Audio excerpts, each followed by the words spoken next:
Iyi radiyo mwumva ni radiyo inkingi y'amahoro, ijwi riharanira ukwishyira ukizana kwa buri munyarwanda. Bakunzi ba radiyo inkingi basuhuje, muri kumwe na Musabyimana Gaspard hano muri studio za radiyo inkingi Bruxelles mu Bubiligi. Nongeye guhamagara Fortunatus Rudakemwa uri hariya muri Canada, Padiri Rudakemwa muziko tumaze iminsi dukorana ibiganiro by'amateka, ndagira ngo tubisukure. Padiri wiriwe? Mwiriwe bwana Gaspard. Ndagira ngo dusubukure by'abiganiro by'amateka abakunzi bacu bakunda gukurikira, barabikunze cyane Padiri. Yego, urakoze cyane. Ubushize twarangirije ku kiganiro cya 37, ubu dutangiye icya 38 n'ibindi bizakurikiraho. Tukaba tugiye kureba rero ibyaranze amateka y'u Rwanda kuva ku munsi w'amatora ya kamarampaka ku itariki ya 25 Nzeri 1961 kugera ku munsi w'ubwigenge ku itariki ya mbere Nyakanga 1962. Ni igihe cy'amezi 9 nka yayandi umubyeyi wasamye amara yitwararika yigengesera kugira ngo azibaruke umwana ushyitse ufite ibyangombwa byose kugira ngo akure aje juru. Biba ari ibihe bikomeye. Mbere yaho ariko ndagira ngo mbanze nshimire abatugejejeho ubugororangingo batubwira uko amazina y'imisozi imwe n'imwe ivugwa kandi yandikwa. Urugero, bavuga Rwoga hafi ya Nyanza, ntibavuga Rwoga nk'uko navugaga, Rwoga. Muri Byumba hari ahantu hitwa Kigasha, ntabwo ari Kigosha nk'uko nari nabivuze ubushize. N'ahandi. Ndashimira kandi n'abatwunganiye, ngahera ku birebana n'indirimbo yitwa indirimbo yo ku nkombe y'inyanja. Nibagiwe kuvuga ko uwayihimbye mu Gitaliyani akayita Il Canto del Mare, akayiha injyana nziza cyane, ari Marco Frisina, uzwi cyane kubera ubuhanga bwe muri muzika. Ndakomereza kuri ya ndirimbo ivuga ubutwari bw'ingabo z'u Rwanda zari zimaze amezi 5 gusa zishinzwe, zigahera ko zisakirana n'ibitero by'inyenzi. Ni amagambo agira ati tuzivuge ibigwi n'amateka, mu wa 60 zirashinzwe, bari ku mashyi bari indushyi, ariko ingoma ibibaye rw'imirishyo. Ngiyo nshiri no mu Bugarama, mu Bugesera, mu Bugarama no mu Mutara mwabaye ingabo. Ngiyo nshiri no mu Birunga, mu Bugesera, mu Bugarama no mu Mutara mwabaye ingabo. Ariko iyo niyo mudashimwa Padi? Oya, reka nze ndavuga nyirayo aka kanya. Umuntu ubizi neza yamenyesheje ko aya magambo ari mu ndirimbo yitwa Rwanda humeka ituze. Yaririmbwe na korali ya Kigali Yego, yari iyobowe na Bwana Matayo Ngirumpatse, ariko iyi ndirimbo ikaba yarahimbwe na nyakwigendera Padiri Yosefu Hitimana bitaga Mashanyarazi. Yishwe n'inkotanyi mu 1994 hamwe na bagenzi be benshi hafi ya bose bo muri diyoseze ya Byumba. Ku birebana na Rutikanga impuruza yahimbwe na Matayo Ngirumpatse kandi iririmbwa na korali ya Kigali koko. ariko hari ku munsi ngarukamwaka w'ishingwa ry'inteko ishinga amategeko. Kubibuka neza indirimbo za Matayo Ngirumpatse ni ya yindi irangira igira iti agura amarembo wagure uru Rwanda n'uzaza akazaza rirenga hashize ubuvivi agahumbagiza azasange ubukaka bwawe bugihanitse mu gisenge cy'ijuru ry'uru Rwanda koko pe koko. Ubwo rero nari nitiranije indirimbo ebyiri zaririmbwe na korali ya Kigali naho ntako ntari nagize. Nabonye kandi ubugororangingo ku birebana n'igaruka i Kigali rya Yohani Batista Ndahindurwa kuri 23 Nzeri 1961. Twibazaga aho yagiye gucumbika ari naho yafatiwe. Bamwe barambwiye ngo yagiye i Nyamirambo kwa mukuru we Stefano Rwigemera ndetse no kuvuga ngo ni mukuru we ninjye ubikosoye. Hari abibwiraga ko ari murumuna we. Oya, ni mukuru we basangiye se. Ubwo rero bakambwira ngo niho yagiye i Nyamirambo. Nyuma ariko naje kubona gihamya zidashidikanywa ko yagiye kwa Rukeba, aho Rukeba ubu nyine yari afite inzu hafi ya rond-point i Kigali, afite umugambi wo gukomeza asunika buhoro buhoro akaba yagera aho umukuru w'intumwa z'umuryango w'abibumbye mu Rwanda Bwana Majid Rahnema yari acumbitse. Iyo ahagera kuhamuvana byari kuba ikibazo cy'ingora bahizi, ariko ntiyashoboye kugerayo. Umusirikari w'u Rwanda wayoboye itsinda ryo kujya kumuta muri yombi no gukora inyandiko mvugo yuko yurijwe indege imujyana i Bujumbura yari Juvenali Habyarimana, uyu tuzi twese waje kuba umukuru w'igihugu. Icyo gihe akaba yari afite ipeta rya serija. Ibi ngibi mbyongeyeho kuko nabibonye mu bitabo bibiri byanditswe n'abantu nizera ko bavuga ukuri. Uwanyunganiye kuri iyi ngingo yongeyeho imvugo yo mu Gifaransa igira iti ironie de l'histoire. Mu Kinyarwanda umuntu yavuga ngo inzira ntibwira umugenzi, cyangwa se ngo none ninjye ejo ni wowe. Reka twikomereze. Mu kiganiro cy'ubushize nari nasabye abateze amatwi radiyo Inkingi kutumara amatsiko ku nkomoko ya korali Abanyuramatwi, kubera ko hari umuvandimwe wari wambwiye ngo yashinzwe na Gicanda umwamikazi Mukarudahigwa. Bidatinze inkwakuzi Madame Claire Mukamugema mwene Mbonyumutwa yanyunganiye agira ati Abanyuramatwi bari itorero ry'umugabekazi Kankazi, nk'uko Denderi yari akuriye itorero ry'ababyinnyi ba Kankazi.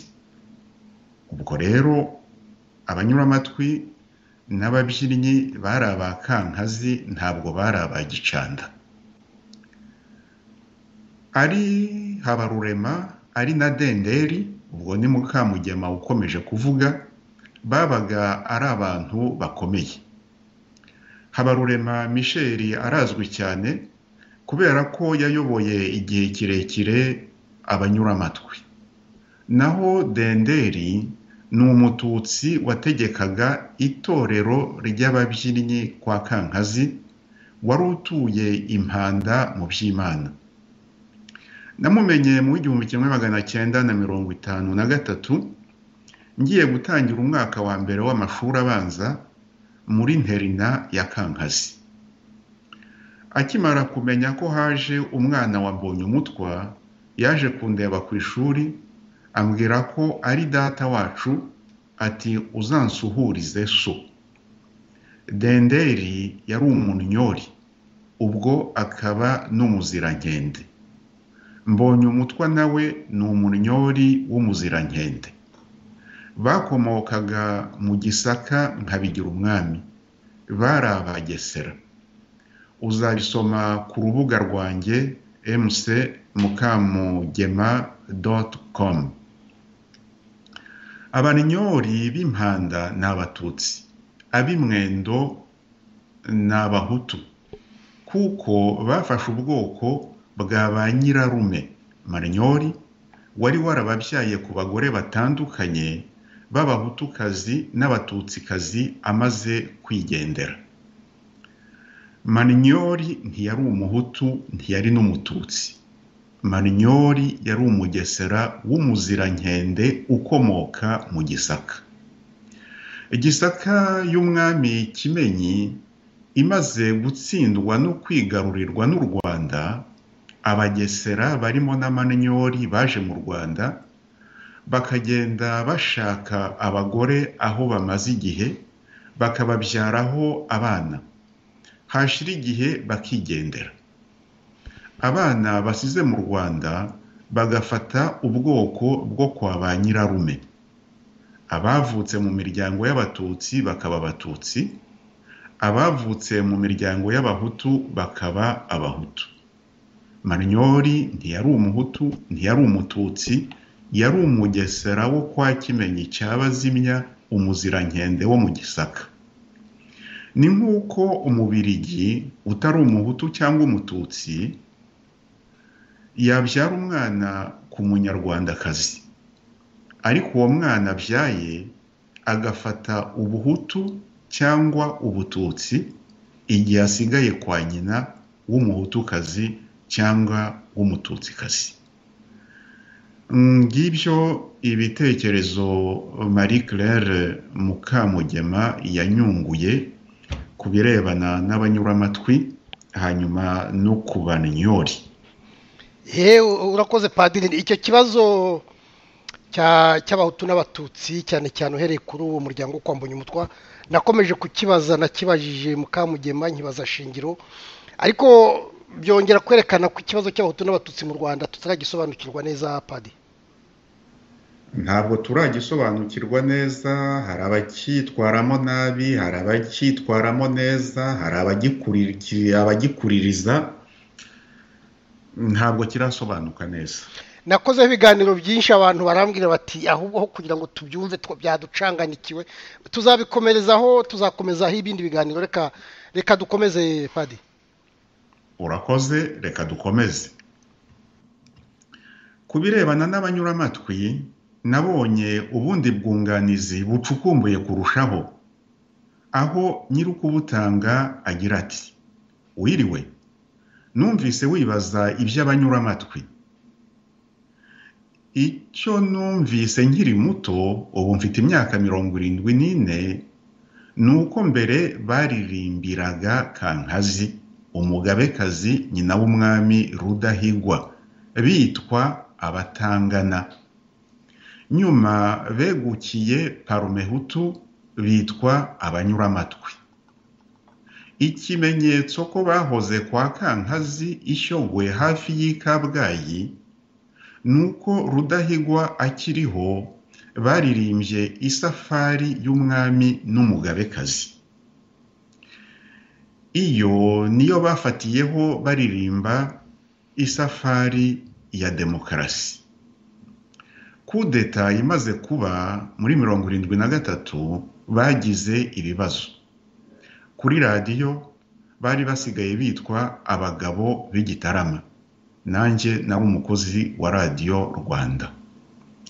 Hanze hari ababitaga Abamenamatwi. bongeye gusubirana ubunyuramatwi amashyaka agarutse maze baririmbira ishyaka MDR. Umukuru wabo yari Michel Habarurema w'Igahogo na Kabgayi. Icyo gihe 1992-94 hari hasigaye bake mu bo bahoranye muri za 61 kugera muri 73. Ndibuka uwitwaga Antoine wari warigeze kuba umwarimu i Kabgayi. Nari mbazi ndi mu seminari nto ya Mutagatifu Leo i Kabgayi. Nababonaga nkorera Radio Rwanda hagati ya 68 na 42. Baririmbye indirimbo nyinshi za politiki. Ntabwo ari 42 ubwo ni 72 pade. Hagati ya 68 na 82. Urakoze kunkosora.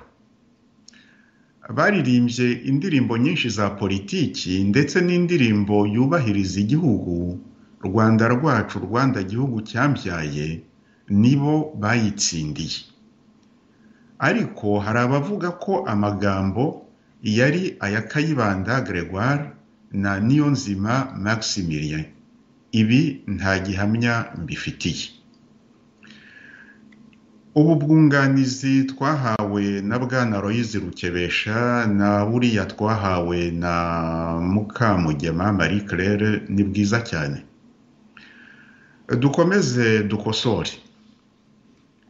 Umugabo witwaga Furizone wishwe n'igitero cy'inyenzi kuri 21 Werurwe 1961 ahitwa Ishanga.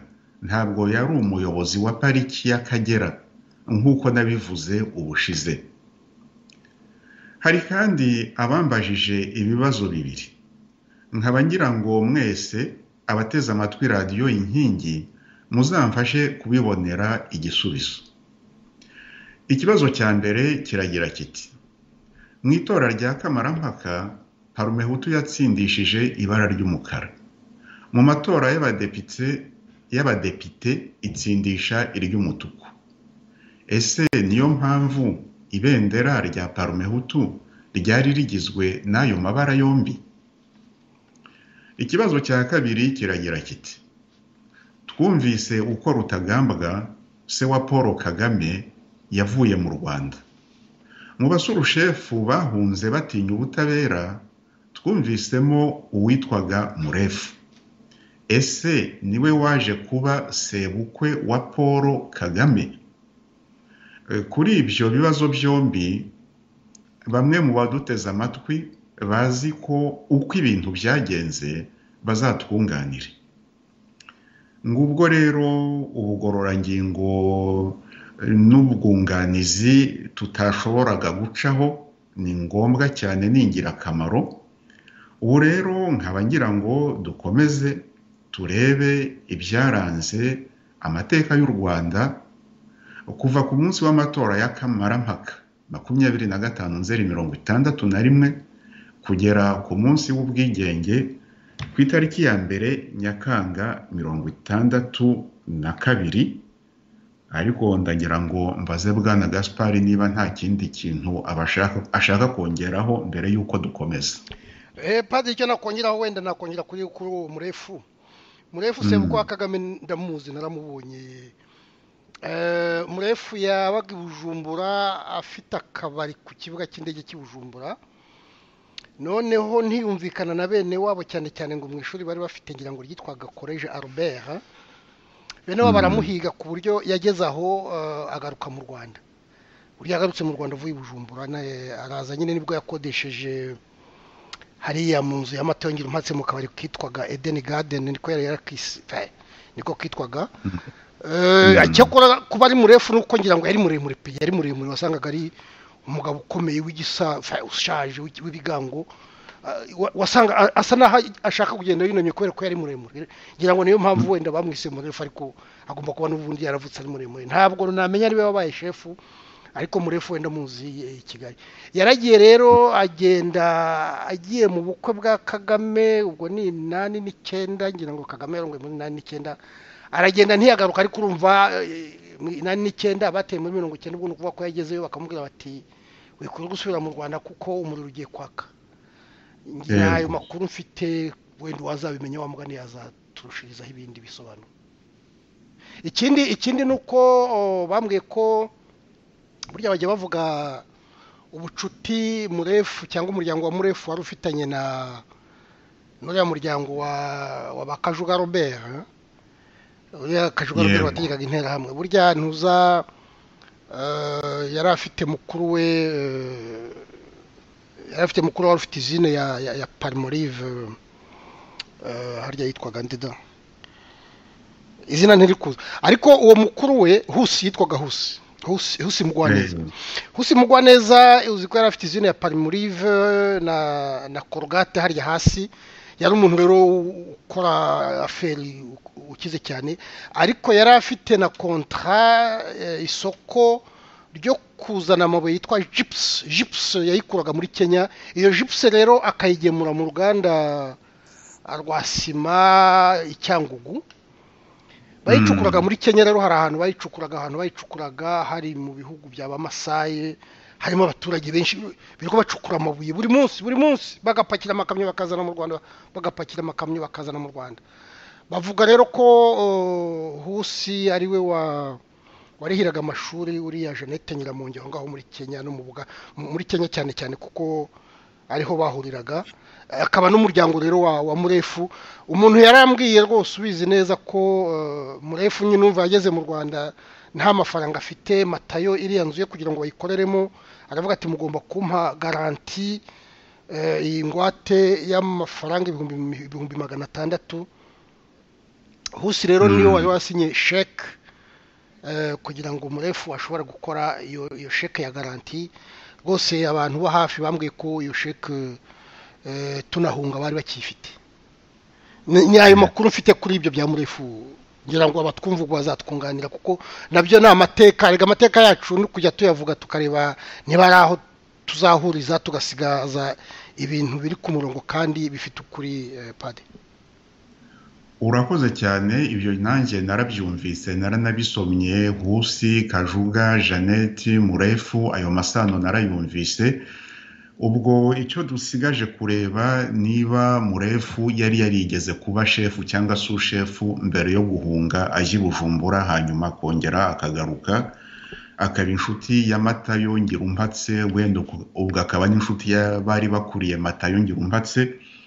Nyamara igihe agiye i Buganda muri 89 yagaruka wenda akarya Matayo Ngirumpatse akara cyangwa akamwicira akajisho, wenda ari uko byari kugenda. Ubwo amateka yagenze uko yagenze. Ubu rero reka turebe ibyaranze amateka y'u Rwanda kuva kuri kamarampaka kugera u Rwanda rubonye ubwigenge. Turahera ku bibi. Ibibi ni ibitero by'inyenzi. Turahera kuva ku itariki ya mbere Gicurasi 61, ibitero byahitanye abantu bigatuma abantu 82,720 bava mu byabo. Ibi ni bya bindi twavugaga ubushize ko ibyabaye muri iyi myaka ya 60-61 muri 61 ari bibi kurusha ibyabaye muri 59. Ibitero ibyo kuva kuri 26 Nzeri amatora yarayabaye kugera kuri ku itariki ya 30 Ukwakira ni ukwezi kwa 11 61, ni ukuvuga mu gihe cy'ukwezi kumwe gusa byatumye abantu 56,687 bava mu byabo. mu gihe cy'ukwezi n'icyumweru kimwe nyuma y'ayo matora abanyarwanda 60,000 bahungiye mu bihugu bihana imbibi n'u Rwanda. Ibi ngibi narabisomye ndumirwa, ariko binyibutsa ivy'i Burundi muri 1993. Buyoya amaze gutsindwa amatora ku mugaragaro, agize amajwi 30%, ariko arahindukira yica Ndadaye watowe ku majwi arengaho gakeya 60 n'abafasha be. Aba nabo bamaze gutsindwa ku matora bisabiye ubwayo, amatora yateguwe kandi agakoreshwa n'umuryango w'abibumbye wari ubashyigikiye, barayatsinzwe bucya batangira ibitero. Ahangaha narahageze ndumirwa pe. Muri aba bantu 60,000 bavuye mu Rwanda bakajya guhungira mu bihugu bihana imbibi n'u Rwanda. Abenshi bari Abatutsi. Umukobwa abumwe agatutisha bose. Bamwe bari ibyitso by'inyenzi koko. Abandi ntaho babaga bahuriye nazo. Ariko abaturanyi babo b'Abahutu ntibabashiraga amakenga, bakabareba ayingwe. Ndetse rimwe na rimwe bagasagarirwa n'inyenzi ubwabo, zibaziza ko batagiye kuzifasha. Ibi ngibi nibyo muri 61. Mbisoma mu bitabo aho nabisanze, naravuze nti ndacyakeneye gusoma, ndacyakeneye kwihugura ku mateka y'u Rwanda. Ibyo nyaziho ubanza bitagera kuri 50%, nkeneye kongera gusoma rwose, ngasoma ibitabo byinshi, kandi twese tugomba kuba tubikeneye. Inyenzi zarakomeje, ahubwo zinakaza ibitero byazo, kubiha ubukari. Zari zishyigikiwe n'ibihugu nk'Uburusiya, Rumaniya, Ubushinwa, Repubulika Iharanira Demokarasi y'Ubudage, Ubudage bw'Iburasirazuba icyo gihe, Misiri, Sudani, Somalia n'ibindi. N'ibyo bihugu byahaga inyenzi zamamaye nka Mudandi, nka Ngurumbe, nka Kayitare, mwene Rukeba n'abandi. N'ibyo bihugu byabatozaga mu bya gisirikare.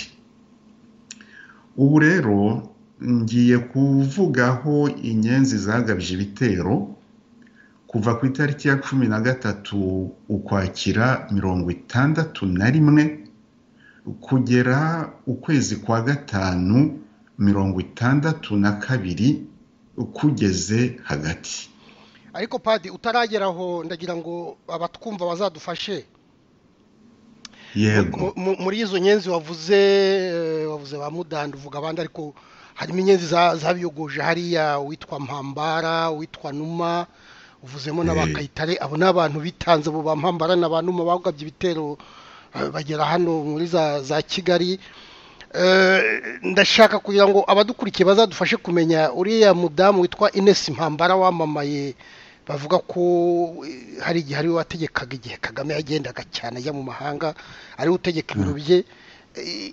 Ndashaka kumenya niba ari umukobwa wa Mpambara cyangwa se umwuzukuru we Mpambara w'inyenzi, cyangwa se umusirikare Kayitare wavuze ko yari umuhungu wa Rukeba. Niba wavuze ko Kayitare w'inyenzi yari umuhungu wa Rukeba, ariko hari umusirikare witwa Kayitare, kapiteni Kayitare uriya bavuga ko bamwiciye ku Murindi. Nawe ndashaka kumenya niba hari icyo apfana nabo ba Rukeba, nabo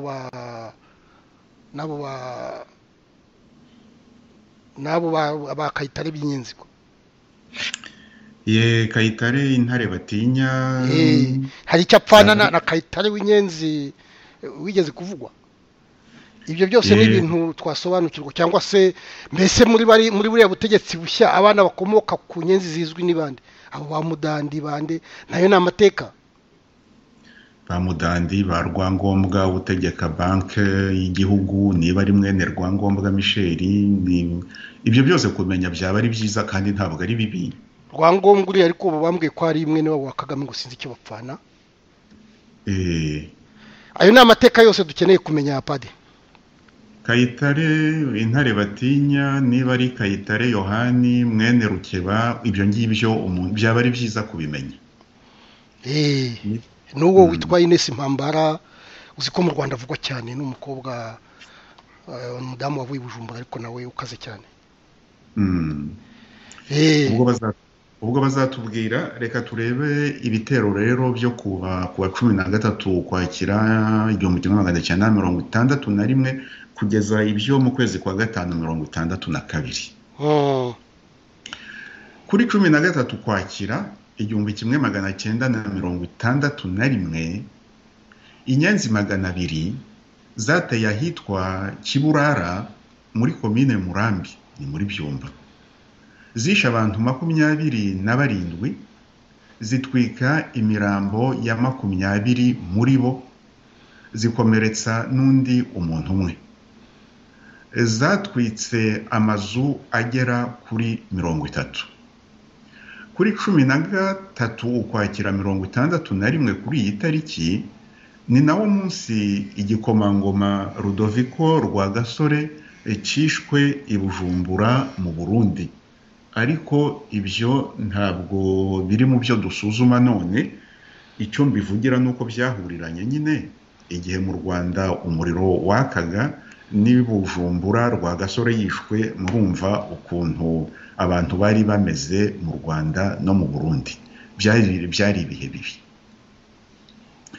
Kuri 17 Ukwakira 1961 hatwitswe amazu 15 ahitwa Kijonjo nanone muri komine Murambi. Umuntu umwe aterwa icumu arakomereka. Hatewe kandi ikigo cy'abakozi ba pariki y'Akagera, ivuriro rya Murambi rirasahurwa. Ku itariki ya mbere Ugushyingo 1961 umurenge wa Rugarama muri komine Murambi wibasiwe n'igitero cy'inyenzi zigeze ku 10, zica abantu 3 zibarashe, zikomeretsa umwe, zitwika amazu 3. Kuri 18 Ugushyingo 1961 hafi y'Inyagatare inyenzi 7 zasahuye iduka ry'umucuruzi witwaga Kalisa, zajyanye amakaziye y'inzoga n'imashini 2 zo kudoda. Bukeye bwaho zohereje amasasu ku basirikari 2 b'u Rwanda, nabo bararasa. Hapfa umwe muri abo bari bateye witwaga Butera. Kuri 21 Ugushyingo 1961 inyenzi 9 zitwaye gikomando zinjirira mu Ruhengeri, zinyura i Kigali, ziramanuka zigera ku Kanyaru, zikomereza mu Burundi zigana i Bujumbura. Muri zo harimo uwitwaga Yohani Kayitare mwene Rukeba, Andrea Numa na Alegisi Mpambara. Mu Kinigi zahishe umubirigi witwaga Doblin, zitwara ivatiriye. I Rutongo zahushije umuyobozi w'amashuri witwaga Gakwaya hamwe n'umuboyi we. I Kabuye zahatsinze umuzungu witwaga Francote n'umugore we. Bari bavuye i Kigali bajya i Rutongo. Hari umwana wabo zasize ari inoge, asambagurika ijoro ryose, avamo umwuka bukeye. Ku birometero 60 zirenze Kigali zigana i Gitarama, zishe umudepite witwaga Kamuzinzi Shadrack n'umuyobozi w'amashuri y'ahitwa Shira, umuyobozi yitwaga Bitungurame. Abantu bibajije ukuntu icyo gikorwa cya gikomando cyashobotse.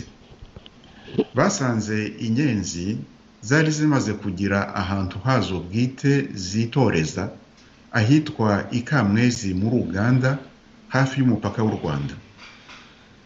Intwaro zoherezwaga na Mungarurire Michel, aho yabaga Ikizinga muri Uganda, naho uwitwa Ngurumbe Aloise akaba yarashinzwe kwinjiza abatangizi mu ngenzi, kubatoza no kuyobora ibitero. Ngurumbe Aloise. Ku itariki ya 10 Mutarama 1962, uyu Aloise Ngurumbe nyine ayoboye igitero cy'abarwanyi 26 yateye i Gabiro. Cyahitanye umuntu umwe, Bwana Delaine wayoboraga pariki y'Akagera, gikomeretsa n'abandi bantu b'abazungu 4. Basahuye hoteli y'i Gabiro, batwara n'intwaro bahasanze. Ku itariki ya 16 Mutarama 61, ku Mubuga muri Kibuye hatewe umuzungu witwaga Fontaine. Nta muntu wahaguye, nta wakomeretse, nta n'ibintu byasahuwe. Mu ijoro ryo kuwa 23 rishyira wa 24 Gashyantare hatewe ibiro bya komine Mugina muri Byumba. Igitero cyari kigizwe n'abantu 5 bamenyekanye. Umugambi wabo wari uwo guhorera umucungamari kontabure w'iyo komini, Bwana Gapfizi Sabin, wari umaze gusezererwa ku mirimo ye. Batwaye imbunda imwe, kashe 2 za komine n'imashini yo kwandika. Bishe abapolisi 2, umwe muri bo uwo basanze asinziriye bamukata ijosi. Bukeye bwaho, isaa 7:30 za nijoro, inyenzi zateye kwa Butera Gerard, wari umunyamabanga wa komine Gatinda, yaje kuba Muvumba, zimwaka ifunguzo y'isanduku y'umutamenwa ya komine, zivanamo amafaranga y'u Rwanda 43,000, zirayatwara. Zijyana kandi imashini yo kwandika na kashe. Umwe mu bateye yitwaga Rutembesa Tadeyo, yarahakomerekeye, hanyuma biza kumenyekana ko inyenzi zamujyanye kuvurizwa i Dar es Salaam muri Tanganyika. Ku itariki ya 10 Werurwe 1962, ahitwa Rubirizi hafi y'umupaka w'u Rwanda, Abanyarwanda b'Abahutu bavaga gupagasa muri Uganda bibasiwe n'itsinda ry'inyenzi. Zirabacucura, zirabahonda, zibasiga ari intere. Kuri 20 Werurwe 1962, inyenzi 3 zavuye kuri Goma muri Kongo, zitera ahitwa Byahi mu Bugoyi ku Gisenyi, urugo rw'umucuruzi witwaga Ruvugiro, ziramukomeretsa we n'umugore we n'umwana we n'umuturanyi umwe. Kuri 25 Werurwe 1962, ahitwa Cyondo muri Byumba, umucungamari wa komine Nkana, umugore we, umupolisi umwe n'undi mukozi wa komini bishwe n'inyenzi. icyo gihe abaturage biyemeje guhorera inzirakarengane zishwe uwo munsi kimwe n'izindi zari zimaze igihe zicwa uruhongohongo. Hishwe abantu bakabakaba 1000 bakekagwa kuba ibyitso by'inyenzi, bazinekera, bazihisha, kuzicumbikira, bazifasha no guhunga zigasubira mu ndiri zazo. Ibyo bintu byo guhorera abari bishwe n'inyenzi byari byarongeye kuba ikibungo kuri 12 z'ukwa 961 ubwo inyenzi zari zishe impirimbanyi ya demokarasi Bwana Kajangwe wari depite wa Rwamagana. Ku itariki ya 3 Mata 1962 inyenzi 10 zateye ahitwa Musheri hafi y'Ikagitumba, zishe umuntu umwe, zimujugunya mu ruzi, zikomeretsa undi, zinyaga inka 25. Mu ijoro ry'uwo munsi zasakiranye n'ingabo z'u Rwanda ahitwa Karama, izo nyenzi zirahunga. Ku itariki ya 4 z'ukwa 1962 ahitwa Gakenke muri komine Murambi, ingabo z'u Rwanda zaguye gitumo igico cy'inyenzi 40 zari zimaze kwica abantu 4 b'abahutu. Ku wa 5 Mata 1962 hishwe Bwana Bizimana wari umujyanama wa komine Murambi. Mu ijoro ryo kuwa 8 rishyura wa 9 Mata 1962 Rwempasha muri Byumba hishwe umugabo witwaga Kanyarwanda atewe icumu. Uwo munsi hashimuswe inka 17.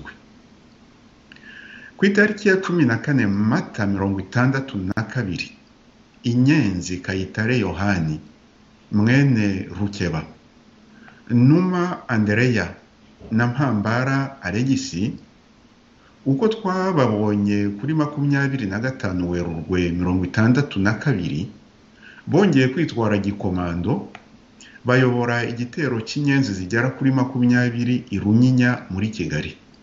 Zica umugabo Bubanji wari burugumestre n'umugore we, zihatsinda umubirigi witwaga Gins n'umugore we wari umunyarwandakazi. Undi mubirigi wavukanaga n'uriya Gins hamwe n'umujyanama wa komine umwe barahakomerekera cyane. Ku itariki ya 14 Mata 1962 Ingarama hakomerekeye umutegarugori bamurashe, hashimutwa inka 5. Kuri 16 Mata 1962 inyenzi zigera kuri 15 zirimo uwitwa Nyagahene wari waragize uruhare no mu bindi bitero byinshi zateye Inyagasigati muri komine Nkana prefectura ya Byumba, zihica abantu 3 zikomeretsa umwe. Kuri 21 Mata ahitwa Ndama muri komine Bweya Byumba hashimuswe inka 7. Kuri 23 Mata 1962 ahitwa Rutakara muri Byumba inyenzi zakomerekeje abategarugori 2 zibarashe.